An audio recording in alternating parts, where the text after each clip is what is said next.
7:13, ya se encuentra con nosotros Pavel Muñoz, asambleísta electo por Alianza País, con quien vamos a hablar ya precisamente de este cierre de campaña el día de hoy a nivel nacional, y empieza este espacio de silencio electoral.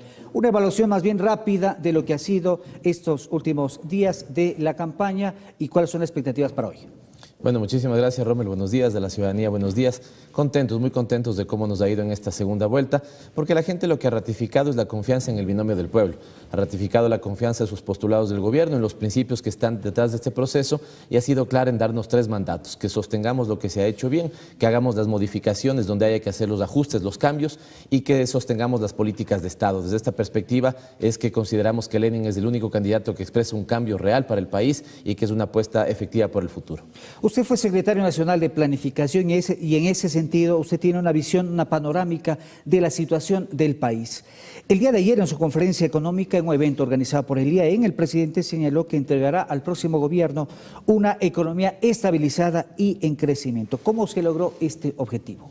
Bueno, con políticas públicas. Luego de varios conflictos y problemas económicos, no solamente dentro, sino a nivel internacional. La crisis internacional fue muy severa, ha sido muy severa, Rommel. Hemos sido todos los países latinoamericanos golpeados porque exportamos nuestras materias primas. Estas materias primas cayeron de precio, hubo una apreciación del dólar. Los países que tienen moneda propia devaluaron un poco su economía, y a nosotros tuvimos desde una amenaza de explosión de un volcán hasta un terremoto, digamos, que fue absolutamente severo para 2 provincias del país. En ese sentido, la recuperación económica que hemos hecho es una recuperación digna de ser reconocida. Una política económica consistente, una política que no sucumbió a esta idea de que hay que restringir el gasto público, de que hay que llevar, digamos, la intervención del Estado a cero, sino que el Estado es un promotor de la economía. La inversión pública atrae inversión privada. Los principios que hay que tener claros es la de sostener el bienestar de los ecuatorianos. Y el presidente ha sacado sin paquetazo, ha dicho él, sin paquetazo. Efectivamente, hay un estudio que se hizo donde los sectores populares y las clases medias no fueron afectados en, digamos, la crisis, en el sobrellevar la crisis. Hoy mejoran los indicadores de recaudación, hoy mejoran los indicadores de la captación de recursos que hace la banca. Por eso estamos en un buen momento para otorgar crédito para la producción, crédito para la agricultura, la agroindustria, así que se lo ha hecho bien. Sí hay una afectación en el caso del desempleo, que lo conocemos todos, de ahí en cambio que la propuesta de Lenin tenga en el tema del empleo a su principal elemento central. Hay que trabajar sobre un gran acuerdo productivo, un gran acuerdo por el trabajo, por el bienestar y los derechos de ecuatorianos y por la transparencia. Y en ese sentido, fíjese que en esta mañana o minutos después tendremos con sectores de Pichincha una conversación para ya sentar los principios de un acuerdo. ¿Qué quiere el sector privado? Por ejemplo, quiere previsibilidad de la política tributaria para los próximos 4 años. Que no existan sorpresas en ese sentido. Exactamente, estamos de acuerdo. Que quiere una previsibilidad de la política regulatoria, estamos de acuerdo. Que sostengamos nuestros incentivos, de acuerdo.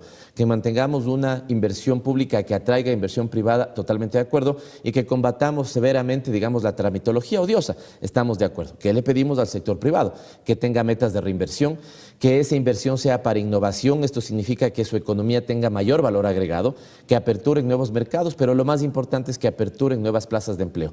Si estamos los dos de acuerdo en eso, bueno, entonces tengamos ese gran acuerdo productivo que al final será bueno para la población. En una perspectiva, Rommel, la economía debe tener un sentido político, y ese sentido es apostar por la erradicación de la extrema pobreza, tener una sociedad más justa y más equitativa, porque eso no le hace bien solo a un sector, le hace bien a toda la sociedad. Quiero preguntarle también una frase que ha dicho el presidente en foros nacionales e internacionales. Él ha dicho que el desarrollo depende de la visión política que se tenga, es decir, de quién está a cargo del poder. ¿Qué significa esto? Totalmente de acuerdo, hemos compartido siempre con el presidente ese principio. Un ejemplo, si yo tengo de presidente un banquero, es muy probable que su apuesta sea, altísimamente probable que su apuesta sea para el capital financiero especulativo, la economía de casino.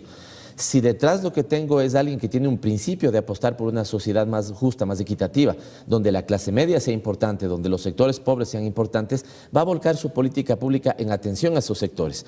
¿Dónde está un elemento, digamos, donde esa frase opera? La visión política que tenemos detrás. Por ejemplo, Lenin y nosotros pensamos en derechos y en ciudadanos. Hay otros que piensan en zonas francas y en clientes. Ahí hay una diferencia fundamental en el enfoque político. Visiones totalmente distintas. Desde el enfoque, los principios y las políticas políticas públicas. ¿Por qué digo de los enfoques? Usted debe haber oído que el candidato de la banca plantea una competencia entre las escuelas públicas. Nosotros planteamos los principios, ¿no es cierto?, de igualdad de derechos.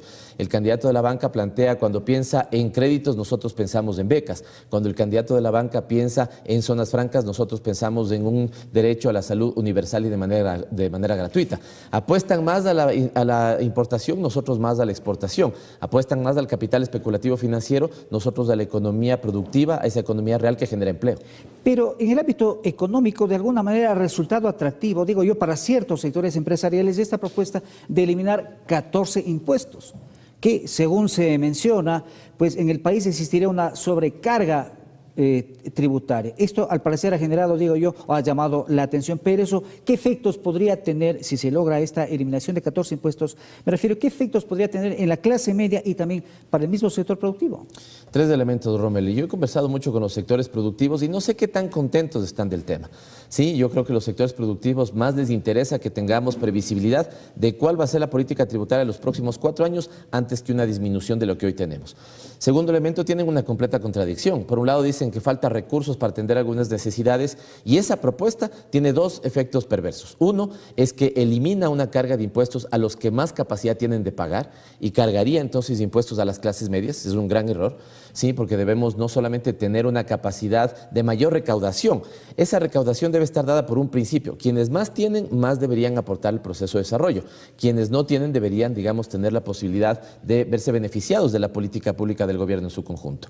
Y un tercer elemento es que afectaría a los gobiernos locales. Y cuando afectamos a los gobiernos locales estamos afectando agua potable, vialidad rural y todo ese tipo de cosas. ¿Por qué? Porque esa propuesta disminuiría al menos 3.700 millones de ingresos para el Estado.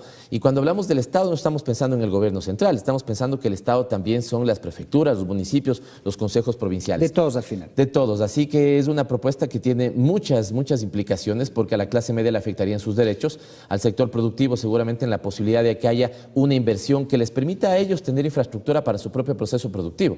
Las carreteras les sirven también al sector productivo, las hidroeléctricas les sirven al sector productivo. Los proyectos multipropósito pueden regar 409.000 hectáreas. Así que, digamos, cortarse la mitad de un brazo no es muy fácil, digamos, en economía. Gracias a Pavel Muñoz, asambleísta electo por Alianza País y exsecretario nacional de Planificación. Nosotros